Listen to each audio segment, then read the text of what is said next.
მოკლედ ახლა გადავდივართ კიდევ ერთ ძალიან საინტერესო თემებზე, რომელსაც ცირკულარული ეკონომიკა ჰქვია ზოგადად. ცირკულარული ეკონომიკა, ნარჩენების მართვა, ამ კუთხით არსებული გამოწვევები, მათ შორის დონორების ჩართულობა და კერძო სექტორის ძალიან აქტიური როლი ამ ჭრილში. მოკლედ პირდაპირ ეთერში გვერდება სასოფლო-სამეურნეო ნარჩენების მართვის პროექტის მენეჯერი. სახელდაგვარს სანამ ვიტყვი, სხვათა შორის ჩვენი გადაცემა, როდესაც გადიოდა პირდაპირ ეთერში, ძალიან დიდი ყურადღება მიიპყრო ჯეიმს ბონდის მოტივებზე იყო რა თქმა უნდა ჩვენი პრომო, ეგრეთ წოდებული პრომო, გადაღებული და ძალიან დიდი ყურადღება მიიპყრო ამ პრომოში, სარეკლამო რგოლში მყოფმა ერთმა ადამიანმა თავისი მშვენიერებით, რა თქმა უნდა და მინდა წარმოგიდგინოთ მარიტა კოჭლამაზიშვილი, რომელიც დღეს უკვე ჩვენი გადაცემის სტუმარია და ის ამ შემთხვევაში ბონდის გოგო კი არ არის. ის საქმიანი ლედია და კარგი განსახიერებაა რეალურად ამ ყველაფრის ჩვენს ქვეყანაში. მარიტა, დიდი მადლობა შენი დროისთვის და პირველ რიგში ნარჩენების მართვა, უტილიზაცია და ცირკულარული ეკონომიკა, რომელზეც ბოლო პერიოდში და განსაკუთრებით ეს ბოლო პერიოდი მას შემდეგ დადგა, რაც ევროპასთან ასოცირების ხელშეკრულებას მოვაწერეთ ხელი და შესაბამისი ნორმატივებიც გაგვესაზღვრა ამ კუთხით. ჯამში რა პროექტია საუბარი, ანუ არც უდიდი ხნის წინ პრეზენტაციაც ჰქონდა ამ მიმართულებით, სადაც ძალიან ბევრი ესე ვთქვათ სექტორია ჩართული ჯამში და აქედან გამომდინარე, მოკლედ ჩვენი მაყურებელი უფრო მეტ კონკრეტიკას ელის შენგან. გისმენთ. მადლობა სანდრო, მოგესალმებით, მივესალმებით ტელემაყურებელს.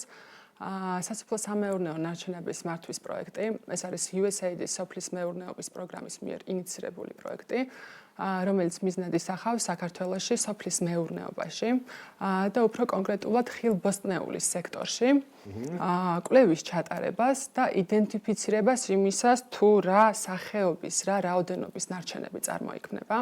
პირველადი წარმოების თუ გადამუშავების სხვა ეტაპზე, ასევე დასაწყობებაც შედის და სუპერმარკეტების ქსელებიც და შემდგომ უკვე ეს ბიზნესები როგორ უმკლავდებიან ამ ნარჩენს. რადგან პირველ ეტაპზე სანამ დავიწყებთ უკვე საუბარს ნარჩენებზე, უნდა ვიცოდეთ რა ხდება ხო სექტორში. შესაბამისად, ეს პროექტი უშუალოდ ემსახურება ამ კვლევის ჩატარებას და კვლევის შედეგების შემდგომ განზოგადებას და საერთაშორისო პრაქტიკების გათვალისწინებით შესაბამისი რეკომენდაციების მომზადებას.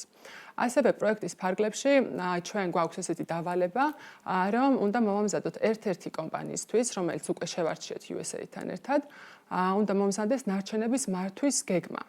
რეალურად ყველა მეწარმეს უნდა ჰქონდეს ნარჩენების მართვის გეგმა შემუშავებული და მის მიხედვით სლოგანი გვახსოვს ძალიან კარგად დამბინძურებელი იხდის ამ შემთხვევაში, რომელიც სოფლის მეურნეობის სამინისტროს მხრიდან მომდინარეობს. აი უწყება რამდენად აქტიურად არის ჩართული? მინდა გითხრათ, რომ საკმაოდ აქტიურად არიან ჩართულები. პროექტი დავიწყეთ ჩვენ გასული წლის აგვისტოში.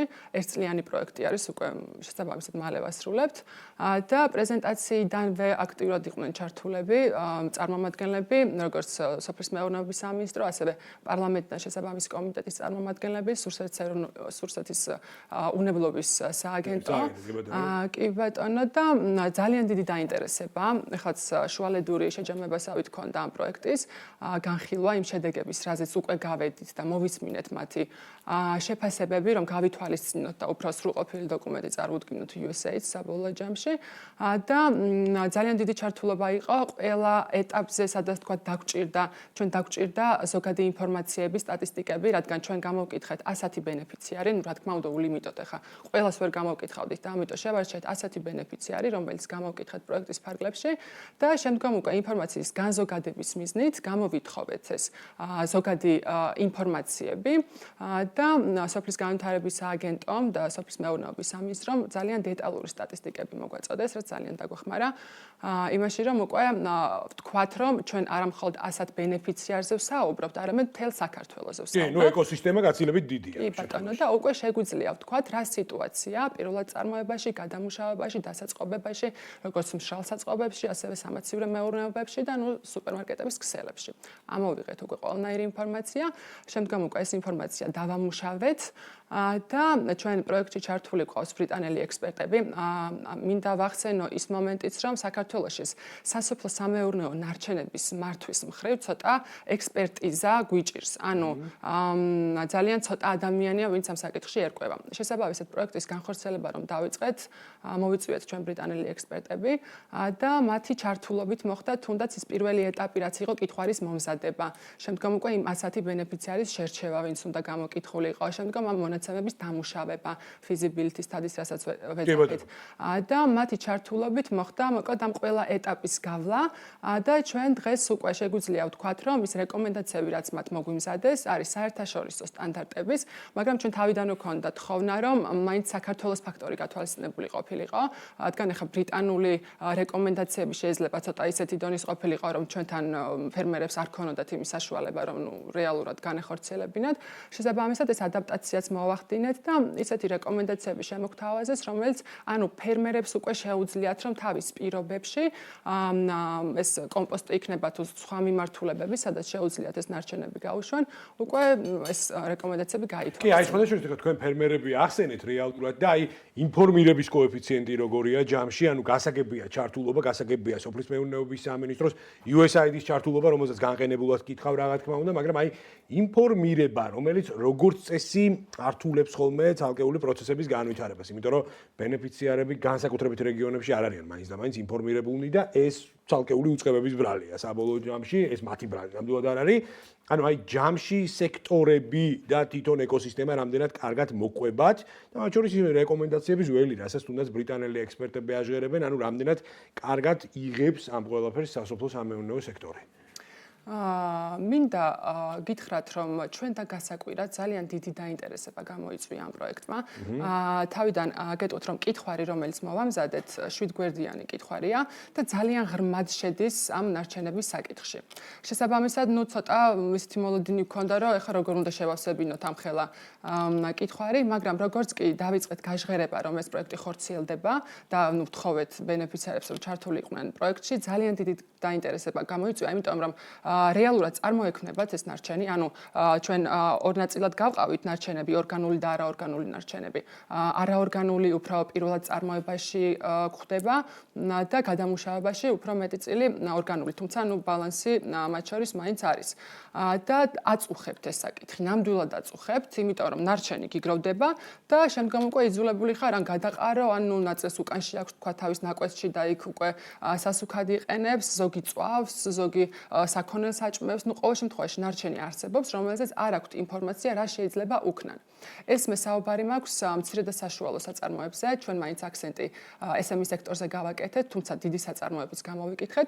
დიდ საწარმოებში უფრო არსებობს ამის ცოდნა, ყავთ კიდეც თავისი ექსპერტები, რომლებიც ამ მიმართულებით მუშაობენ, თუმცა მცირე და საშუალო საწარმოებში ეს პრობლემა დგას და არ იციან, თქვათ, როგორ მოექცნენ ამ ნარჩენებს. შესაბამისად, დიდი მოლოდინი ახლა ჩვენგანაც ელოდებიან უკვე გაჟღერებას იმისას თუ ნარჩენებს რა სახე შეიძლება მისცენ და როგორ გამოიყენონ და აუცილებლად აღსანიშნავია ის ფაქტი, რომ ეს ყველა ნარჩენი გადამუშავებადია და კიდევ ეკონომიკური ეფექტი შეგვიძლია აქედან ვნახოთ. ანუ საწარმოები, რომლებიც ძირითად შემთხვევაში ორგანულ ნარჩენებზე მოდიან, მიაქვთ და ანადგურებენ. ამაში ფულს იხდიან საწარმოები. და რა თქმა უნდა, უღირთ, რომ ის ფული, ეს კაპიტალური დანახარჯი გაწიონ პირველ ეტაპზე და საკომპოსტე მოაწყონ პირობითად, რომელიც გრძელვადიან პერსპექტივაში შემოსავალს მოუტანთ, ხო? ამაზე ფიქრობენ და ყველა თავის ძალით, რასაც ახერხებს, რასაც ცდილობს აკეთებენ, მაგრამ აი ჩვენგან ელოდებიან, როგორ ეს რეკომენდაციები მომზადდა, უბრალოდ ჩვენ პროექტი არ დაგვისრულებია, რომ თქვა გავუზიაროთ უკვე ჩვენს ბენეფიციარებს ეს ინფორმაცია და გველოდებიან, მათი ჩართულობა ძალიან მაღალი იყო, რაც ნამდვილად ძალიან გაგვახარა ამ ფაქტმა და ერთი მინდა დავამატო ინფორმაციის თვალსაზრისით, ჩვენ კითხვარში გვქონდა ესეთი შეკითხვა, თუ აქვთ ინფორმაცია მარეგულირებლის შესახებ და იმის შესახებ, რომ ნარჩენების მართვის კოდექსი არსებობს საქართველოში და მეტნაკლებად ეს საკითხი რეგულირდება. ზოგადად სოფლის მეურნეობის ნარჩენები, ესეთ ჩანაწერი არ არსებობს, რომ მაინც და მაინც აი ამ ნარჩენებს ცალკე შევეხოთ, ზოგადად არის ყველა ნარჩენზე საუბარი და სამწუხაროდ მინდა ვთქვა, რომ ალბათ 90% მინიმუმ ბენეფიციარებისა, რომელიც გამოვკითხეთ, არ იცოდნენ, რომ თქვათ ეს საკითხი თურმე რეგულირდება, თურმე რაღაც დოკუმენტები არსებობს, რომელიც ამ ყველაფერს არეგულირებს.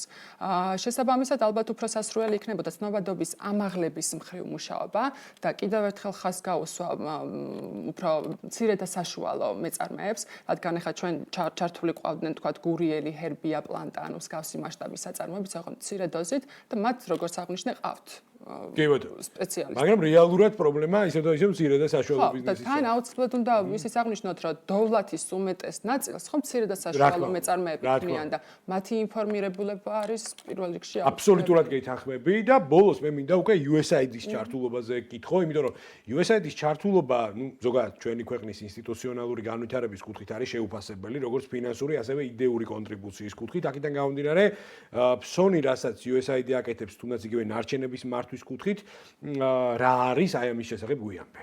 პირველ რიგში ძალიან მინდა დავაფიქსიროთ ჩემი დამოკიდებულება ამ საკითხის მიმართ. მადლობა USAID-ს, რომ ეს საკითხი წამოწია და უკვე საშუალება გვაქვს, რომ სოფლის სასოფლო სამეურნეო ნარჩენებზე ვისაუბროთ ამ პროექტის ინიცირებისთვის.